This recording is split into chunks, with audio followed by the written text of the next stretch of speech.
Mathrubhumi ദിനപത്രത്തിലെ Sukumaran Nair NSSന്റെ general secretary ഒരു അഭിമുഖം നൽകിയിട്ടുണ്ട്. ആ അഭിമുഖത്തെ നമുക്ക് അത്ര നിസ്സാരമായിട്ടൊന്നും കാണാൻ കഴിയില്ല. സർക്കാർ നിലപാട് മാറ്റി എന്നാണ് പറയുന്നത്. NSS നിലപാടൊന്നും മാറ്റിയിട്ടില്ല എന്നും പറയുന്നുണ്ട്. ഇത് ഒരുതരം മാടമ്പി സ്വഭാവത്തിലാണോ സുകുമാരൻ നായർ തന്നെ കേരളത്തിലെ മുഴുവൻ നായന്മാരുടെയും രീതിയിൽ അഭിപ്രായം പറഞ്ഞിരിക്കുകയാണ്? അങ്ങനെ സംശയിക്കേണ്ടി വരും. എന്ന് മാത്രമല്ല വിജയനാഥേ, ഈ സുകുമാരൻ നായരുടെ അഭിമുഖം മാത്രമല്ല, അതിന് തൊട്ടു താഴെ ഇന്നത്തെ മാതൃഭൂമിയിൽ അതിൻ്റെ എഡിറ്റോറിയൽ പേജിൽ വെള്ളാപ്പള്ളി നടേശൻ്റെയും കൂടെ അഭിമുഖമുണ്ട്. ഇത് രണ്ടും വായിച്ചു നോക്കുമ്പോൾ രണ്ടുപേരും എല്ലാ പര്യന്തമുള്ള എല്ലാ അഭിപ്രായ വ്യത്യാസങ്ങളും പറഞ്ഞ് ഒരേ സ്വരത്തിൽ, അതായത് സുകുമാരൻ നായർ പറയുന്നതിനെ വെള്ളാപ്പള്ളി താങ്ങുന്നു. അതിന് പത്രക്കാർ ചോദ്യം ഇങ്ങനെ രന്ധ്രാന്വേഷികളായിട്ട് ചോദിക്കുമ്പോഴും അതിൽ കുഴപ്പമൊന്നുമില്ല, അദ്ദേഹം പറഞ്ഞത് ശരിയാണ് എന്നുള്ളൊരു പിന്തുണ ആദ്യമായിട്ടാണ് ഇങ്ങനെ വരുന്നത്. എനിക്ക് തോന്നുന്നു പിണറായി വിജയൻ അയ്യപ്പ സംഗമം സംഘടിപ്പിച്ചത് ഒരു നായർ ഈഴവ ഐക്യം ഉരുത്തിരിച്ചെടുക്കാനാണോ എന്ന് സംശയമുണ്ട്. അങ്ങനെ ഈ നായർ ഈഴവ ഐക്യം തൻ്റെ പാർട്ടിയുടെ അടുത്ത നിയമസഭാ തെരഞ്ഞെടുപ്പിൽ, അതിനു മുമ്പ് നടക്കുന്ന തദ്ദേശ തെരഞ്ഞെടുപ്പിലെ വിജയത്തിനായിട്ട് ഒരു ഐക്യത്തിൻ്റെ പ്ലാറ്റ്ഫോം, ഒരു ഐക്യത്തിൻ്റെ സംഗമം എന്ന് പറഞ്ഞാൽ ഐക്യം തന്നെയാണല്ലോ അവിടെ നടക്കുന്നത്, അതിനുള്ള പ്ലാറ്റ്ഫോമായിട്ട് ഉപയോഗിച്ചതാണോ എന്ന് സംശയിക്കേണ്ടിയിരിക്കുന്നു. വിജയനാഥൻ പോയതാണല്ലോ. അവിടെ ആ വേദിയിൽ M. സംഗീത് കുമാർ, അതായത് NSSൻ്റെ പ്രതിനിധി, അതുപോലെ വെള്ളാപ്പള്ളി നടേശൻ, ഇവരുടെ ആയിട്ടുള്ള സ്ഥാനങ്ങൾ, കസേരകൾ സ്റ്റേജിൻ്റെ ഏതാണ്ട് മധ്യഭാഗത്ത് പരസ്പരം അടുത്താണ് വെച്ചിരുന്നത്. ഇത് തീരുമാനിക്കുന്ന അവരല്ല, സുകുമാരൻ നായരുമല്ല, വെള്ളാപ്പള്ളിയല്ല. തീരുമാനിച്ച സീറ്റുകൾ അവർക്ക് വേണ്ടി ഒഴിഞ്ഞു വെച്ചത് ദേവസ്വം ബോർഡ്. ദേവസ്വം ബോർഡ് അത് ചെയ്യണമെങ്കിൽ ദേവസ്വം ബോർഡിൻ്റെ സ്വന്തം തീരുമാനമല്ല, പിണറായി വിജയൻ പറയുന്നതിനപ്പുറത്ത് അവർക്കൊന്നുമില്ല. ഏറാൻ മൂളികളായിട്ടിരിക്കുന്ന ഒരു സംഘടനയാണ്, ഒരു പ്രസിഡൻറ്റുമാണെന്നുള്ളത് എല്ലാവർക്കും അറിയാവുന്ന കാര്യമാണ്. അപ്പോൾ അങ്ങനെ സംഘടിപ്പിച്ചു. കസേരകൾ ഇപ്പുറത്ത് ഒഴിവാണെങ്കിലും അപ്പുറത്ത് സ്റ്റേജിലിരുന്ന കസേരകൾ സമൃദ്ധമാണ്, എല്ലാ കസേരകളും നിറഞ്ഞിരുന്നു. അവിടെ അടുത്തിരുന്ന ഇവർ രണ്ടുപേരും കൂടെ. ഇപ്പോൾ ആ ഒരു സംഗമത്തിൻ്റെ ഫലം ഇങ്ങനെ ഉരുത്തിരിഞ്ഞു വരുന്നുണ്ട്. അതായത് ഇവർ തമ്മിലുള്ള ഐക്യം ഒരേ സ്വരത്തിൽ ഏകകണ്ഠമായിട്ട് സുകുമാരൻ നായരും, ആരോഗ്യ കാരണങ്ങളാൽ അയ്യപ്പ സംഗമത്തിൽ പങ്കെടുക്കാതിരുന്ന സുകുമാരൻ നായരും, പങ്കെടുത്ത വെള്ളാപ്പള്ളിയും ഒരേ സ്വരത്തിൽ സംസാരിക്കുന്നു. ചോദ്യങ്ങൾക്ക് ഒരേ ഉത്തരം നൽകുന്നു. ഇടതുപക്ഷത്തിൻ്റെ നിലപാടുകളെ അനുകൂലിച്ചുകൊണ്ടും BJPയുടെയും കോൺഗ്രസിൻ്റെയും നിലപാടുകളെ എതിർത്തുകൊണ്ടും. അയ്യപ്പൻ്റെ കാര്യത്തിലാണിതെങ്കിലും ഇനി വരുന്ന കാലങ്ങളിൽ അയ്യപ്പനപ്പുറം വേറൊന്നും ഇല്ലെന്നാണല്ലോ പറയുന്നത്. എല്ലാം അയ്യപ്പൻ തന്നെ, അയ്യപ്പമയം, സ്വാമിമയം എന്നല്ലേ പറയുന്നത്. അപ്പോൾ അതിനപ്പുറമുള്ള ഒരു തലങ്ങളിലൂടെ ഉരുത്തിരിഞ്ഞു വരുന്ന ഒരു സൗഹാർദ്ദത്തിൻ്റെയും രാഷ്ട്രീയ വ്യതിയാനത്തിൻ്റെയും ഒരു ചാലക ശക്തിയാണോ ഈ അയ്യപ്പ സംഗമം എന്ന് രാഷ്ട്രീയമായിട്ട്, സാമാന്യമായിട്ടും സൂക്ഷ്മമായിട്ടും നിരീക്ഷിക്കേണ്ടിയിരിക്കുന്നു. അത് ഒരേ സ്വരത്തിൽ. ഇതിലെ പ്രധാനപ്പെട്ട പോയിന്റുകൾ നമ്മൾ നോക്കുമ്പോൾ NSSനോട് ചോദിക്കുന്ന എല്ലാവരും വിചാരിച്ചിരിക്കുന്ന നിലപാട് മാറ്റിയെന്നാണ്. ആ നിലപാട് മാറാൻ സുകുമാരൻ നായർക്ക് ഒറ്റയ്ക്ക് അവകാശമൊന്നുമില്ല.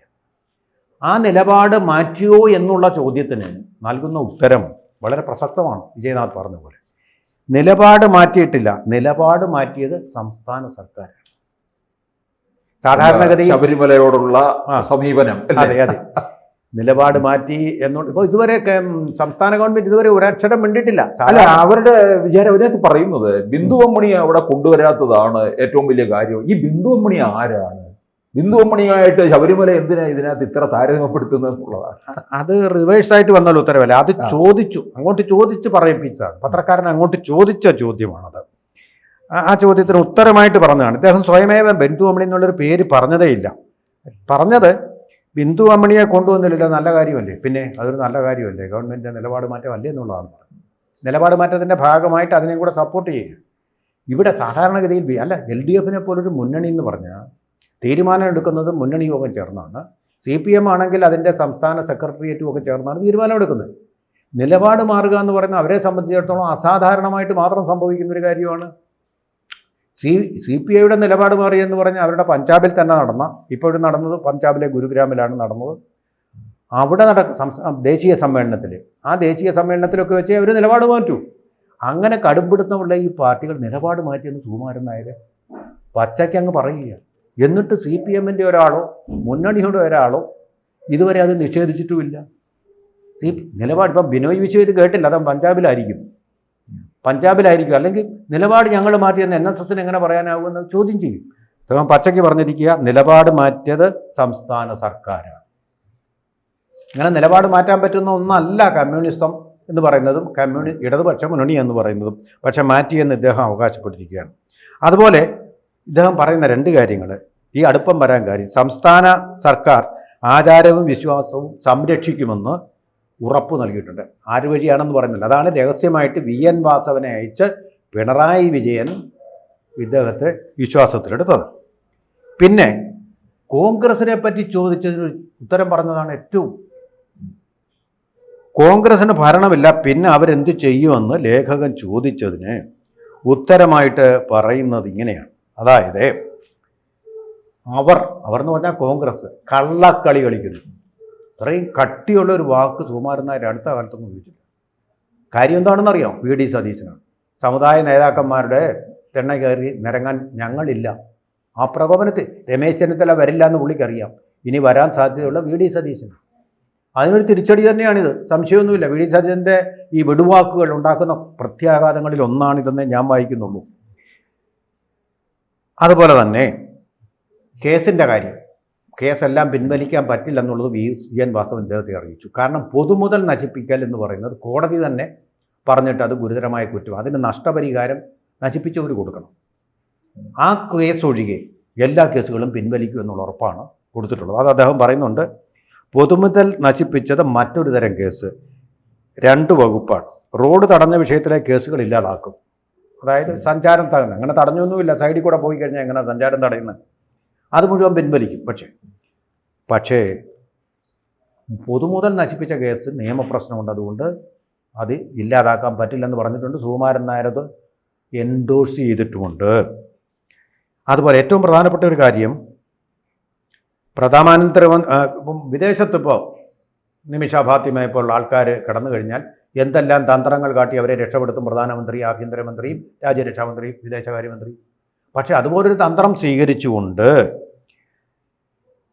അതുപോലെ സംസ്ഥാനവുമായി സഹകരിച്ച് സ്ത്രീ പ്രവേശനം എന്നുള്ള വിഷയത്തിലൊരു തീരുമാനം എടുത്തുകൂടെ എന്നാണ് ചോദിക്കുന്നത്. നിയമമൊന്നും ഉണ്ടാക്കണ്ട, സഹകരിച്ച്. അവിടെ സുകുമാരൻ നായർക്കൊരു അശ്രദ്ധ പറ്റിയിട്ടുണ്ട്. അങ്ങനെ ഇല്ലാതാക്കാൻ പറ്റില്ല, കേസ് കോടതിയുടെയാണ്, കോടതിയുടെ നിർദ്ദേശമാണ് ഇങ്ങനെയുള്ള കേസുകൾ ഇങ്ങനെ തീരുമാനം എടുക്കണം. അത് ശരിയായിട്ടുള്ള ശ്രദ്ധ സുകുമാരൻ നായരുടെ ഭാഗത്തൊന്നും ഉണ്ടായിട്ടില്ല. അതായത് പൊതുമുതൽ നശിപ്പിച്ച കേസുകളിൽ അങ്ങനെ സംസ്ഥാന ഗവൺമെൻറ് തീരുമാനമെടുക്കാൻ പറ്റില്ല. ഇനിയും കേന്ദ്രം ഇതിൽ ഇടപെട്ട് കേസ് തീർപ്പാക്കണമെന്ന് പറഞ്ഞാൽ അത് സഹകരണ ഫെഡറലിസത്തിലുള്ള ഇടപെടലായിട്ട് സംസ്ഥാന ഗവൺമെൻറ് വിമർശിക്കും. അത് വലിയ പ്രശ്നമാണ്. അതും അദ്ദേഹം പറഞ്ഞിട്ടുണ്ട്. അടുത്ത തെരഞ്ഞെടുപ്പിൽ ആര് ജയിക്കും എന്നുള്ളതിന് വ്യക്തമായിട്ട് ഇടതുപക്ഷം ജയിക്കുമെന്നൊന്നും പറഞ്ഞിട്ടില്ല. അവസാനത്തെ 24 മണിക്കൂറിൽ എന്തും സംഭവിക്കുക. ആ സമയത്ത് ഉണ്ടാകുന്ന കാര്യങ്ങളാണ് തെരഞ്ഞെടുപ്പിനെ നിർണ്ണയിക്കുക. അതുപോലെ കഴിഞ്ഞ ദിവസം പറഞ്ഞ കാര്യം പറഞ്ഞു. അതേതാണ്? പെരുന്നയിൽ നിന്നുകൊണ്ട് ഈ വോട്ട് നമ്മുടെ വിശ്വാസത്തിന് വേണ്ടിയുള്ള വോട്ടാണ്. അതിനെപ്പറ്റിയും ചോദിച്ചു ലേഖകൻ. അപ്പോൾ പറയുന്നത് അതെൻ്റെ അഭിപ്രായമാണ്, അതായത് NSSൻ്റെ അഭിപ്രായം അല്ലെന്നാണ് പറയുന്നത്. അന്നത്തെ സാഹചര്യം അതായിരുന്നു. കൂടുതൽ പേർ അവർക്ക് ഒപ്പമായതിനാൽ അവർ ഭരിച്ചു. അതുകൊണ്ട് എന്നത്തേക്കും എന്നെ ശത്രുവായി കാണുന്നില്ല, ഞാൻ അവരെ മിത്രമായോ ശത്രുവായി കാണുന്നില്ല. ഈ മുഴുവൻ കാര്യങ്ങളും എൻഡോഴ്സ് ചെയ്തിട്ടുണ്ട് വെള്ളാപ്പള്ളി നടേശൻ തൊട്ടുതായി. ഇനി നമുക്ക് ഒരുപാട് ഫീഡ്ബാക്കുകൾ NSS നിന്ന് വരുന്നുണ്ട്. അതെല്ലാം സുകുമാരൻ നായർ എതിർത്തും കൊണ്ടാണ്. സുകുമാരൻ നായർ ഇന്ന് വരെ 5 പൈസയുടെ പ്രയോജനം സമുദായ അംഗങ്ങൾക്ക് ഉണ്ടാക്കിയിട്ടില്ല. ഇദ്ദേഹം ഗവൺമെൻറ്റിനെ അനുകൂലിക്കുന്നുകൊണ്ട് വരുന്ന അഭിപ്രായങ്ങളാണ്. കുടുംബത്തിന് വേണ്ടിയിട്ട് അദ്ദേഹത്തിൻ്റെ മകൾക്ക് അവരുടെ പ്രമുഖ സ്ഥാനമുണ്ട് NSSൽ. അവരുടെ പുസ്തകമൊക്കെ പ്രസിദ്ധീകരിച്ചു. അവർ മഹാത്മാഗാന്ധി യൂണിവേഴ്സിറ്റിയിലായിരുന്നു. അവർക്ക് വേണ്ടിയിട്ട് അവരെ മുന്നിൽ നിർത്തി ഭരണം നടത്തുകയാണ് സുകുമാരൻ നായർ. ഇനി ഒരു നായർ ഈഴവ സംഗമം ഒരുപക്ഷെ പ്രതീക്ഷിക്കാം. ഐക്യം, തീർച്ചയായിട്ടും ഐക്യമായി പിണറായി വിജയൻ തന്നെ നേതൃത്വം കൊടുക്കും. അത് വെള്ളാപ്പള്ളി തന്നെ പെരുന്നയിലെ മാടമ്പി എന്നൊക്കെ വിളിച്ചിരുന്ന എത്ര സൗമ്യമായ ഭാഷയിലാണ് വെള്ളാപ്പള്ളി സംസാരിക്കുന്നത്. ഇവർ രണ്ടും കൂടെ ഐക്യപ്പെട്ട് അത് LDF കൂടി വരുവാണെങ്കിൽ മൃഗീയ ഭൂരിപക്ഷത്തിലേക്ക് തന്നെ 100 സീറ്റ് ചിലപ്പോൾ നമ്മളിപ്പോൾ പറയും ഇവർ വിചാരിച്ചാൽ വല്ലതും ഉണ്ടാവും. പക്ഷേ NSS എന്നുള്ള സംഘടനയും അതുപോലെ വെള്ളാപ്പള്ളി എന്നുള്ള പേരും ഉണ്ടെങ്കിൽ കുറേ വോട്ടുകൾ വീഴുക തന്നെ ചെയ്യും. അവർ പാർട്ടി ഉണ്ടാക്കി കഴിഞ്ഞാൽ പൂജ്യമായിരിക്കും. അത് ഞാൻ പറയാം. ആ പേരുകൾ ഇപ്പോഴും സ്വാധീനം ചെലുത്തുന്നുണ്ട് എന്നുള്ളൊരു സത്യമാണ്. നമുക്കത് നിഷേധിച്ചിട്ട് കാര്യം. അതും പിന്നെ CPM കൂടെ ചേരും. ഈ ചേർച്ചയാണല്ലോ അതിനെ ഒരു രാസ സംയുക്തമായിട്ട് മാറ്റുന്നത്, ഒരു കാറ്റലിസ്റ്റായിട്ട് മാറ്റുന്നത്. അത് കാറ്റലിസ്റ്റിക് ഫോഴ്സ് ആയിരിക്കും. ഒറ്റയ്ക്ക് എന്നാൽ കിട്ടില്ല. ഒറ്റയ്ക്ക് എന്നാൽ ഇടതുമുന്നണിയും ജയിക്കാൻ പോകുന്നില്ല, കോൺഗ്രസും ജയിക്കാൻ പോകുന്നില്ല. അവിടെ ഏറ്റവും കൂടുതൽ സീറ്റ് നേടുക BJP തന്നെ ആയിരിക്കും. അപ്പോൾ ആ ഒരു കെമിസ്ട്രി നമ്മൾ നോക്കുമ്പോൾ LDFന് അഡ്വാൻറ്റേജാണ് ഇതുണ്ടാക്കുക എന്നുള്ള കാര്യത്തിൽ ഒരു സംശയമില്ല. കൂടുതൽ വാർത്തകളും വിശേഷങ്ങളും നിങ്ങളിലേക്ക് എത്താൻ ABC മലയാളം സബ്സ്ക്രൈബ് ചെയ്യുക, ബെൽ ബട്ടണും അമർത്തുക.